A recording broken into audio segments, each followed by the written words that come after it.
I waited for you, even when I knew you might never return. Her voice trembled like the rain sliding down the window pane. Keen Yiran stood frozen in the doorway, soaked in silence, his eyes filled with everything he couldn't say. Welcome to the Velvet Story, where every voice carries a secret and every silence holds a storm. You are listening to Beneath the Mask, chapters 47 to 50, an emotional audio journey of love, trust, and the masks we wear to protect our hearts. Settle in. This chapter will haunt you in all the right ways. Chapter 47, Unspoken Threads. Keen Group Private Security Room Midnight. Enhance the frame again. Focus on the timestamp. Yiran stood stiffly behind his lead tech as they examined the leaked video. The image on screen flickered. A woman, Milam, being half-led, half-supported through a hotel corridor. She looked dazed, vulnerable. The man's face remained in the shadows, his head slightly turned. Who leaked this? Yiran asked, voice quiet but lethal. We are tracking it. It came through 3 mirrored accounts. Possibly Swiss origin Ips. Evelyn, he muttered. She's weaponizing guilt now. But what disturbed him more was a gut-deep unease. The setting, the blurred carpet. It all looked painfully familiar. Milan's apartment, early morning. Milam sat in her reading corner, the leaked video paused on her tablet. Her fingertips hovered over the screen, trembling. It was her. That was undeniable. But the man, he was a blur. A phantom. Nothing she could recall. Her head ached with the weight of half-formed memories. She didn't know who it was. That had been her nightmare all along. A knock shattered the silence. Yiran entered when she opened the door. His usual tailored poise seemed worn, like he hadn't slept. You saw it, she said quietly. I did. I was drugged, wasn't I? His jaw clenched. Yes. Do you think that was Lin Jianong? He didn't answer right away. Instead, he sat beside her, his elbows on his knees, eyes locked to the carpet. I don't know, but I know you were meant to be ruined. Publicly, emotionally, and probably forever. Milam swallowed. But why? Does something about the man feel familiar? That caught his attention. She turned to him. Yiran, I had a strange moment weeks ago. I noticed a thread from my wedding veil caught on a button. But it wasn't Lin's suit. He stilled. A memory clawed at his mind, a silky, near invisible thread clinging to his cuff the morning he woke up disoriented in that hotel suite.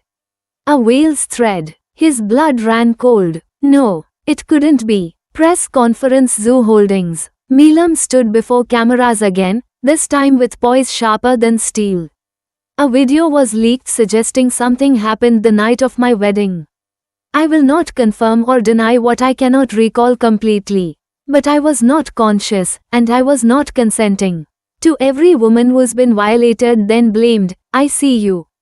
I am you, and I will not let them silence me. Gasps spread across the room. Some clapped, some murmured, but one figure among the journalists stood out, a clean-shaven man in a simple coat who hadn't been there before. An ex-investigator hired by Yiran. He wasn't clapping. He was filming the crowd. Not Milam. Looking for someone. Rooftop of Zoo Holdings same day, hours later. Yiran found her leaning against the railing. The city pulsed below, golden and endless. I think I was there that night, he said softly. She froze. I don't remember how or why. I was drugged too. I thought it was a setup from my rivals. I fled as soon as I woke up. He stepped closer, regret and fear etched across his face. I didn't know it was you, Milam. I swear it. Her lips parted, but no sound came. I remember, your hand. Your voice. I felt safe for a second before I passed out again. But I left. Tears pricked her eyes. It was you? I think it was. Silence. Then Milam whispered, you were the only person who made me feel untouched by what happened. The only person I trusted, and now. I'm still that person, but I may also be the one who broke you. She turned to him, pain and longing warred in her eyes. Then tell me, Yiran. Do we continue together, or stop now before it hurts more? He stepped close, cupped her face gently. I want to keep walking with you. even if the road is burning. And slowly, like a choice, not an impulse, she leaned into his palm. No kiss, just stillness, the kind that happens when a storm pauses before changing the sky. Evelyn's mansion that night. Evelyn poured a glass of wine, watching the press conference on mute. She didn't break. Behind her, Lin Jianong stood by the window, hands in his pockets. "Shall we leak the rest?" he asked. Evelyn didn't reply immediately. Instead, she turned to the fireplace and threw the remaining files into the flames. "She's stronger than I thought. But now the question is," she smirked, "is Yiran still loyal to me or has he already fallen completely for her?" End of chapter 47. Chapter 48, Beneath the Rain. Night. Milan's apartment. The rain fell soft and steady outside. Inside, Milam sat curled in her reading chair, her fingers absently stroking the frayed hem of the blanket wrapped around her legs. Everything Yiran had said echoed inside her like a storm. I think it was me. A truth she hadn't expected. A truth that changed everything. He had not betrayed her. He had been caught in the same trap. Drugged. Left behind. And yet, she still felt a strange ache in her chest. It wasn't pain born of fear, it was the sharp longing of unfinished emotion. Of needing to understand what they had truly shared that night. And what they shared now. A knock. She stood slowly. Her pulse thudded when she saw him, soaked from the rain, hair slicked, breathless. "Yiran, I needed to see you," he said, voice low and hoarse. "Come in." But he didn't move. "I can't unless you ask me to." A pause. Then, "Come in." He stepped inside like a man afraid his presence alone might shatter something fragile. Inside moments later, she handed him a towel. He dried his face, his jacket dripping quietly onto her floor. Neither of them said anything for a while. Finally, Milam broke the silence. "Do you regret it?" His eyes met hers immediately. "No, I mean, what happened that night. I regret the pain it brought you," he said. Voice steady. "But if I could choose again, I'd still rather be the one with you than let someone else hurt you." Her heart clenched. She took a shaky breath. "I thought I'd never want to remember that night. But lately, I keep wondering, maybe some part of me did know it was you. Maybe that's why I didn't scream." A moment passed like thunder between them. Yiran took a step forward, close enough for her to feel his warmth. "Even if you never remember," he said softly, "I'll wait for the day you forgive me." She swallowed hard. "And if I never do?" He gave her the gentlest smile she'd ever seen. "Then I'll still stand by you." Outside balcony. They moved outside without thinking, drawn to the sound of rain. She stood under the awning, he stepped forward into the drizzle, tilting his face toward the sky. "You are going to get soaked," she said. "I already am." She chuckled. The sound was a balm between them. Something real. He turned to her, rain dripping from his lashes. "I wasn't supposed to feel this." She held his gaze. "And now, I do." Silence stretched. "You were supposed to be temporary," he admitted. "A favor, a name on a paper. But then you stared down the world with broken glass in your eyes, and I forgot how to look away." Her breath caught. "Say it." What you are trying not to say." The rain fell harder now. He stepped back under the awning, so close she could smell the water on his skin. "I love you, Milam." She blinked. "You love me?" "Like I've loved no one before." Tears slipped silently down her cheeks, mixed with the drizzle clinging to her lashes. "I'm scared." "So am I." She raised a hand and touched his chest. And slowly, softly, she kissed him. Not from passion, but from relief. From the unraveling knot in her chest that had been tightening since her life began falling apart. From finally believing that even broken things could be held gently and still shine. Evelyn's study. Midnight. Evelyn paced, her silk robe whispering across the floor. A call came in. The Zurich investor. "She's winning hearts now," he said. "Even mine." That speech, those eyes. She's distracting him. Not just that. He's changing. I've seen men like that before, Men who kill for empire but pause when love starts making them human again. I made Yiran. No, the voice said calmly. You used him. She sees him. Evelyn's hand trembled as she poured wine. She didn't answer, because for once, she had no rebuttal. Lin Jianhong's apartment same night. Jianhong stared at his reflection. His face, once handsome and polished, was now slightly gaunt, eyes sunken from stress. The message from Evelyn glared on his phone. They know. The whale. The cufflink. Clean it up. He threw the glass against the wall. Keen Yiran. Zhu Milam, if I can't destroy you with scandal, I'll burn you both in court. End of chapter 48. Chapter 49, The Weight She Carried. Morning Zhu family villa, temporary care home. The soft rustle of sunlight through gauze curtains danced on the pale faces of Melan's parents. Machines beeped rhythmically. The scent of sterile floors and chrysanthemum incense filled the room. Melam sat between their beds, her fingers gently brushing her mother's hand. You'd scold me for crying, she whispered with a sad smile. But I don't cry anymore. I've learned how to bleed quietly. She looked over at her father. His once commanding presence now frail under hospital sheets. Do you know, Dad? I'm still fighting, even when they think I've lost. Her voice broke slightly. I didn't fall apart. I walked away with what little we had and rebuilt.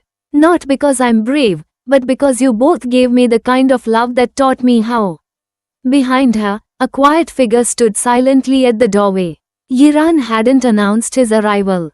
He just watched a woman stitched together by grief and grit, still choosing love over bitterness.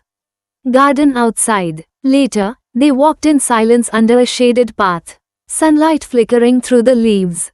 I wasn't going to disturb you, Yiran said finally. But I needed to see this part of you. She glanced at him. I was ashamed, you know?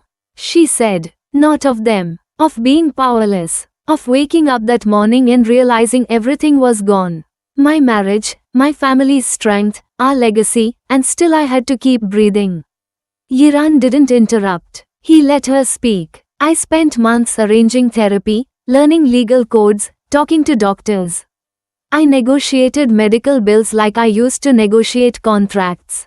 Her laugh was dry. Imagine, an heiress learning to budget household groceries. It was humiliating. It was human, Yiran replied gently. You became extraordinary. She stopped walking, face tilted toward him. You saw me when I was nothing. I saw you when you were real, he said. And that's when I started falling. Melam blinked. You fell first, didn't you? He nodded. Before I even realized you weren't trying to win me. You were just standing beside me. And I didn't know how to be held by someone without being owned. He gently reached for her hand. I don't want to own you, Melam. I want to choose you. Every day. Keen Group Tower Executive Boardroom. Freeze Evelyn's offshore accounts, Yiran commanded. His legal aide blinked. Sir, that could provoke. She's made too many backdoor deals using my name and influence. I'm removing her authorization from Keen's foreign subsidiaries. Understood. And what about Lin Jianong? We found irregularities in his shell companies. Traces of old Zhu Group shares, misappropriated post-accident. Yiran leaned back. He's planning to sue her. Then make sure the evidence is ready before he does. Yiran tapped his pen slowly, eyes narrowing. You hurt the woman I love. You tried to erase her name.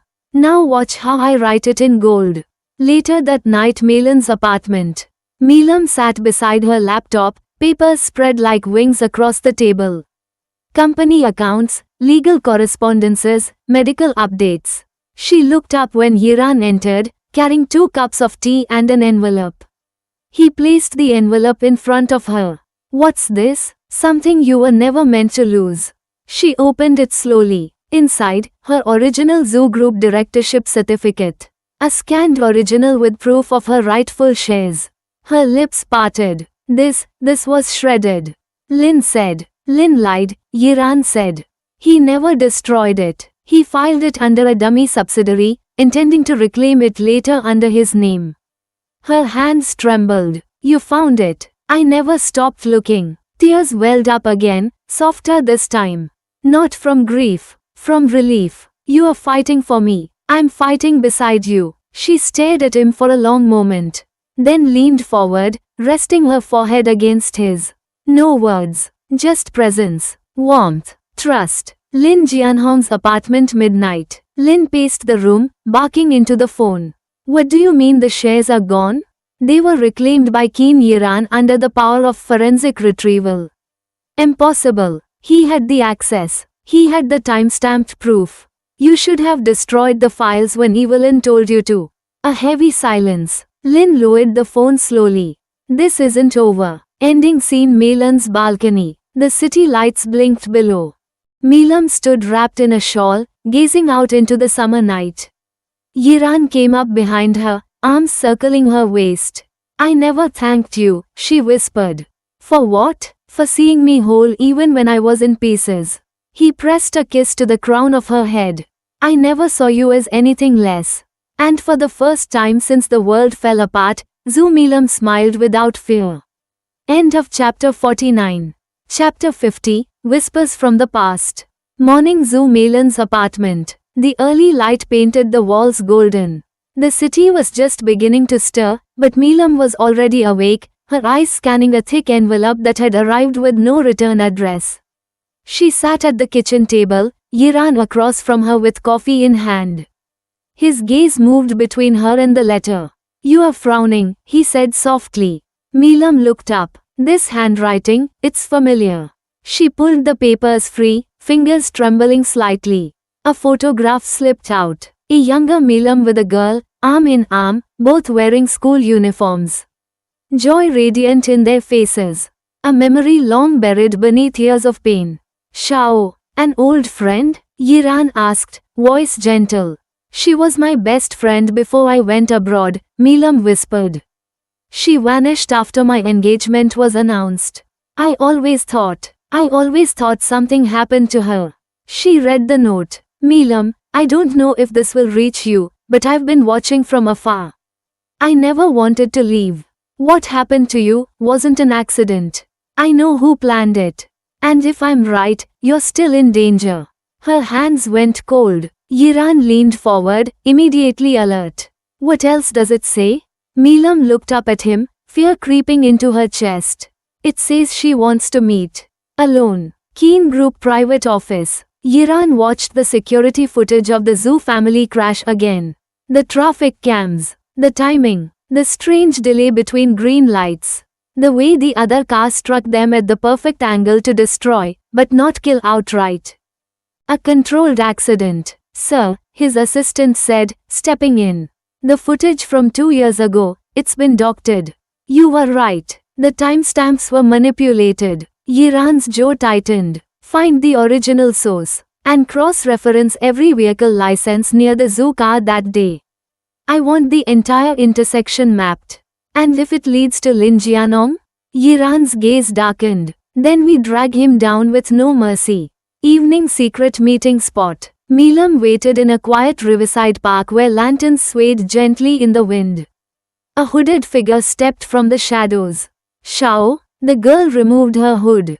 She had aged, but her smile was still the same.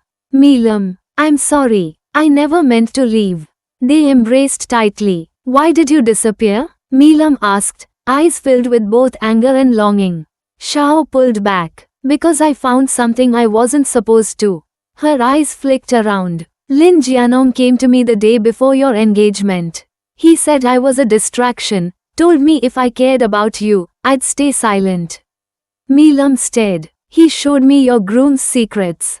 His ties to illegal firms, and how he planned to destroy the Zhu group once he married into it. Melan's breath caught. I wanted to warn you, but Evelyn's people found me first. They sent me away, fabricated a job overseas. I've been under watch for years.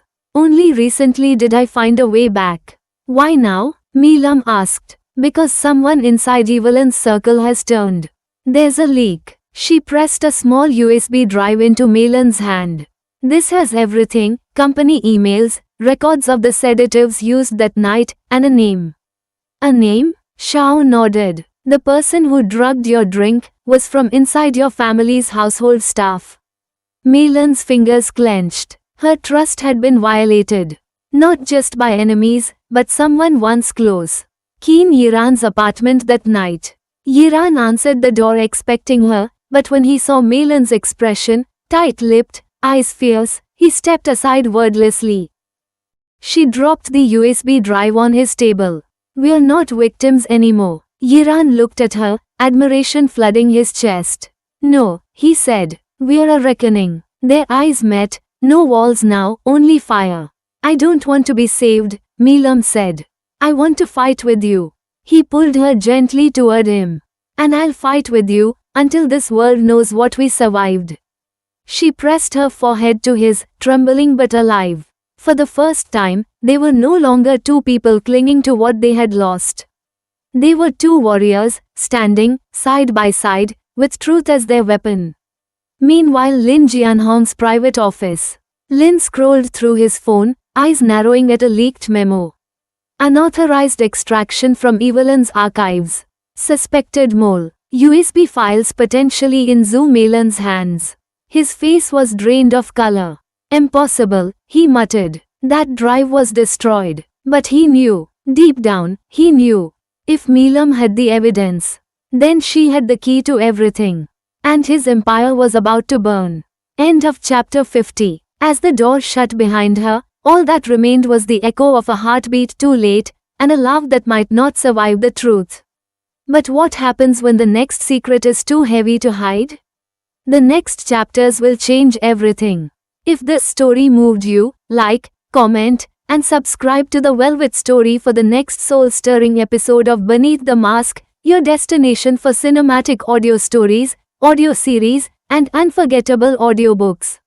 Until then, keep listening. Some hearts are too loud to silence.